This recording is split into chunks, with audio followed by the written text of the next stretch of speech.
This episode of Man of Prestige. What's the point? No, I'm telling you. The point, that reward you're looking for, the only way you're going to get it is to focus on giving. Is to focus on essentially value. And value is in the eyes of the beholder, not yourself. You have to find out what's valuable to the person you're trying to engage relationship with, and then focus on doing that. Now, could relationships go badly? Yes, that's part of the risk you're taking. That's part of the things that make you a man. That's part of the thing that makes you a warrior, okay? And it's always going to be a move of faith, like I said earlier. The second reason why a man is still single at 30 is a confusion between boundaries and tolerance. Boundary, tolerance, confusion. I see it all the time. So at one point, I didn't like it when people say boundaries. It just it tells me a lot more about their tolerance level than anything else, for the most part. Now, what's going on? 5 reasons why a man is still single at the age of 30. At 30, why are you still single? I'm going to give you 5 reasons, okay? There are more reasons than 5, obviously, but I think you can group most of them under 1 or 2 or 3 of these 5 reasons that I'm going to give to you. There are also other reasons, like maybe you're just unlucky, But what people call luck and unlucky or fortunate is basically variables or known variables, okay? It doesn't make it nonetheless. It doesn't make it non-variables, okay? They're actually still variables. They're just not known variables, okay? Unknown variables becomes what we call luck.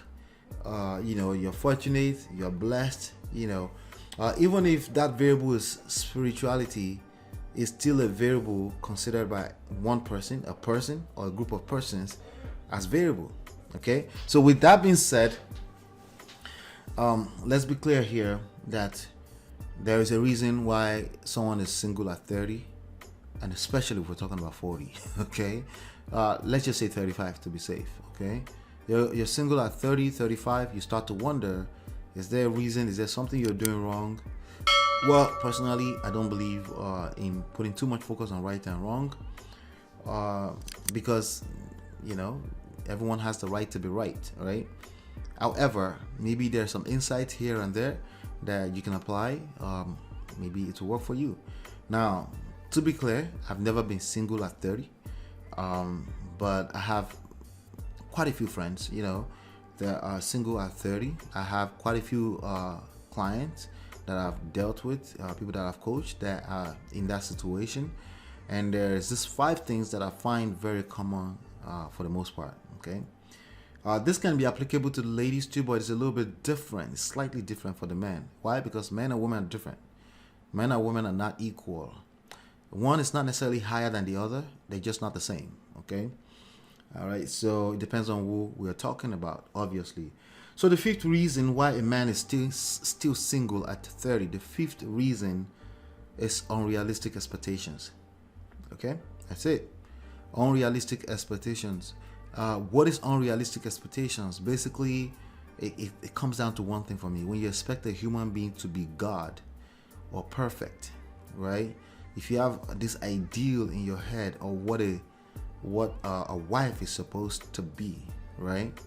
Or you've been comparing the options or the opportunity that has been presented to you to other people's experiences, naturally you will create unrealistic expectations. What is unrealistic expectation? Expecting 2 human beings to be the same exact, right? There's no such thing, right? So expecting 2 human beings to be the same exact thing, or a perfect compatibility index of some sort, or a human being that's going to be perfect God, right? Or meaning they don't have any flaws and nothing, like they just hit, right?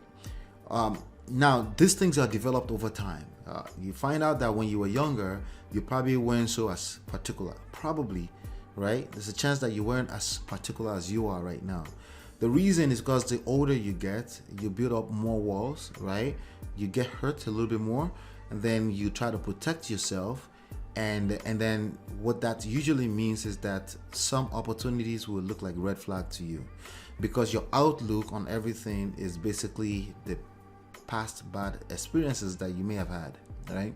So this is an indication to me that some sort of healing and therapy is necessary to help you unpack all of that, and so that you can be able to comprehend the idea that life is literally not fair, but instead of unfair life, you can have a seriously unfair advantage depending on how much guard you put up for yourself trying to protect yourself. The truth is that you cannot protect yourself. Okay, you just can't. Okay, the only thing you can do is live life. That's all you can do. Now, does that mean you put up a blindfold and throw yourself into the dig of fire? In a lot of ways, that's what I'm saying. Okay, I'm sorry. In a lot of ways, that's what I'm saying, but not necessarily. Okay, I'm just saying you're overly protective of yourself or your heart. Maybe your heart has been broken, so now you're trying to make sure you mark all the red flags before you get into a marriage. The truth is that that's not going to happen. Okay, the only thing that's going to happen if you keep moving that way is that you're going to miss out on life and love. The fourth reason why a man is still single at 30 is fear. You are a wussy. You are afraid. I think I said that in one shape or the other in the previous reason, right? But this needed to stand alone, right? You can look at life in two ways, and this has nothing to do with religion. You can move by fear or you can move by faith. The two F's. Okay, this is completely up to you. But honestly, you're a function of your past experiences and your society, right? So if you've had some experiences and have been exposed to some negative experiences or people that you know, that will drive how you see things, okay? That you're human being like the rest of us, that will drive how you see things, okay? So you can move in fear, you can move in faith. When you are single at 30, especially 35, you are a wussy.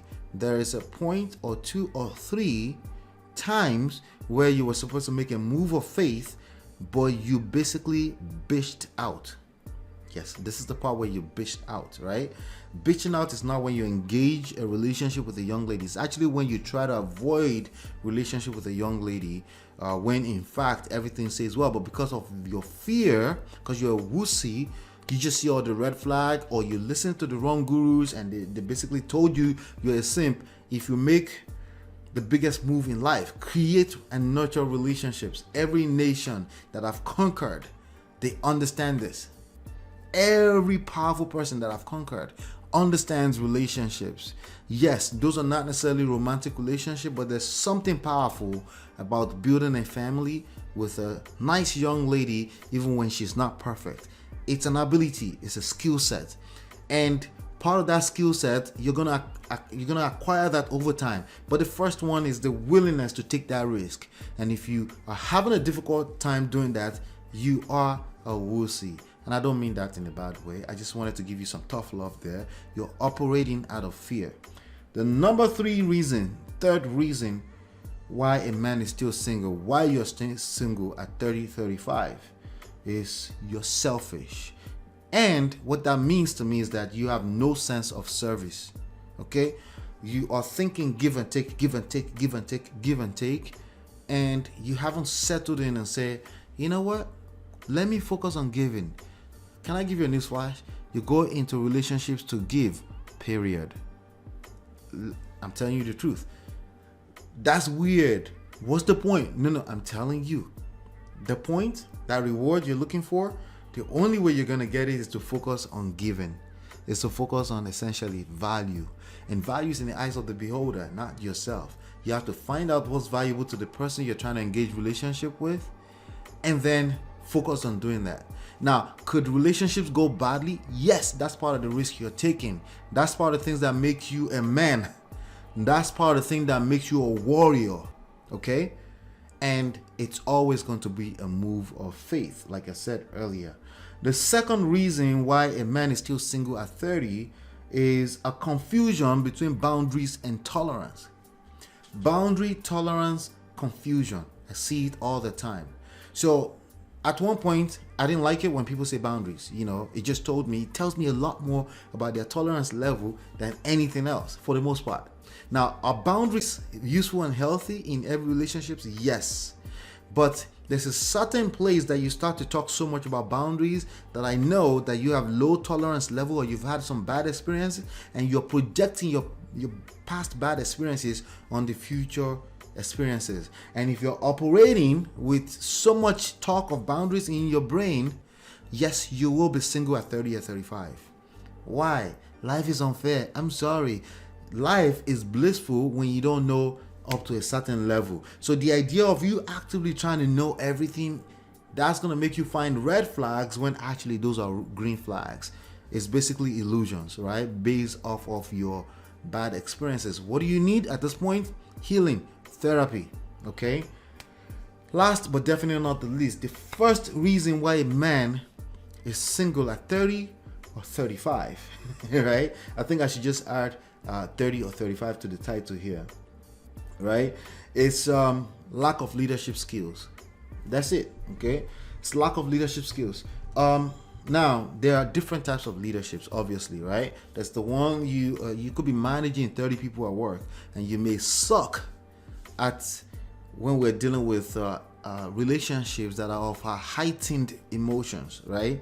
So there's less emotions involved when you're dealing with people at work. There's a structure, you're following that. That's good. You need some leadership skills to do that. But when you have to bring structure into an emotional settings, if you suck at that, okay, if you're terrible at that, right, that usually is a reflection of your emotional and social intelligence, okay? Basically, you're not able to deal unless you have facts in hand, right? You're not able to collect your own facts and create your own database, table, visualizations, and process it, and then reiterate, and then reprocess, and then continue to adjust things based on contingencies over time. These are all leadership skills that you will find extremely useful in a romantic relationship. And if you suck at that, if the first thing you see is a woman who is in a masculine just because she argued with you for about the last 2 minutes, if you don't see that you have the ability to bring the feminine out of her, yes, you're probably going to be single at 30, 35, especially with the modern women that we have out here today. They're not bad. They're just a different type of breed, and you will need a different type of leadership skill in order to handle them. And because you still want to engage these people, these young ladies, these queens, right? There's a different type of skill set that you will need to have. And if you keep referencing 1960, yes, you'll be single at 30, 35, 40, 50, 55, 60. It's going to get worse. Okay, it's just going to get worse.